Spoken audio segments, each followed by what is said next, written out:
হিমেল আশরাফ প্রিয়তমাতে একটা বড় ভুল করছিল। আই থিঙ্ক সেই ভুলটা রাজকুমার রিপিট করে নাই। এটা একদম লাস্ট আধা ঘন্টা খেলছিল, কিন্তু এখানে এসে একদম ফার্স্ট টু লাস্ট একদম স্টোরির মধ্যেই ছিল। নায়িকার পার্টটা পুরো ভোগাস লাগছে আমার কাছে, বাট এখানে মেকআপটা একটু ভালো হওয়া উচিত ছিল। রাজকুমারকে আগায় রাখবো প্রিয়তমার থেকে। বাট এই স্টোরিতে অ্যাকচুয়ালি আমেরিকান যে অ্যাট্রিক্স বা কোর্টনি কফির তার কোনো ভূমিকাই নাই। মানে রাজকুমার খুব ভালো হয়েছে, খুব প্রেডিক্টেবল একটা গল্প ছিল, বাট এটা খুব ভালোভাবে আই থিঙ্ক সবচেয়ে বেশি ভালো ছিল আই থিঙ্ক সিনেমাটোগ্রাফিটা খুব বেশি ভালো ছিল।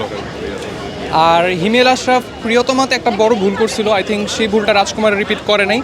এটাই আই থিঙ্ক হিমেল আশরাফকে এই জন্য থ্যাঙ্কস যে সে মূল থিম থেকে সে সরে যায়নি। মূল থিমে সে একদম সিনেমার একদম ফার্স্ট থেকে একদম লাস্ট পর্যন্ত সে একদম গল্পের যে মূল থিম, ওই মূল থিমের মধ্যে সে ছিল। প্রিয়তমাতে কিন্তু সেই এই কাজটা করে নাই, সে একদম লাস্ট আধা ঘন্টা খেলছিল, কিন্তু এখানে সে একদম ফার্স্ট টু লাস্ট একদম স্টোরির মধ্যেই ছিল।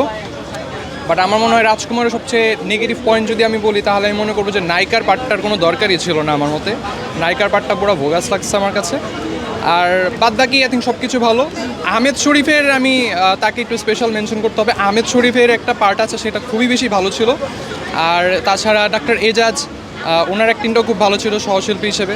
সো রাজকুমার ডিসেন্ট ওয়াচ, ভালো ছিল, খারাপ না। মাহির তো আসলে তেমন কোনো কিছু ছিল না, বাট যতটুকু টাইম সে স্ক্রিন টাইম পাইছে ততক্ষণ সে ভালোই করছে, খারাপ করে নাই। বাট এখানে মেকআপটা একটু ভালো হওয়া উচিত ছিল। এটা একটু স্পয়লার হয়ে যায় যদিও, বাট ওল্ড এজ শাকিব খানের যে প্রিয়তমার যে লুকটা ছিল, ওই লুকটা ম্যাচ করতে পারেনি। একটু কিছুটা ফেক ভাব বোঝা গেছে।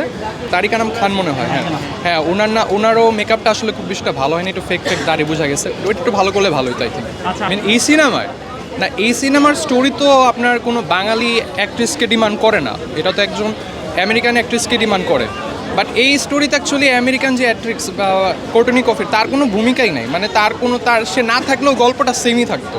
সো তার এখানে কোনো ভূমিকাই ছিল না। জাস্ট এটা কমার্শিয়ালি একটা বিজনেস করার জন্য একটা রোমান্টিক গান রাখতে হবে, এটার জন্য আই থিঙ্ক কোর্টনি কফিকে রাখা।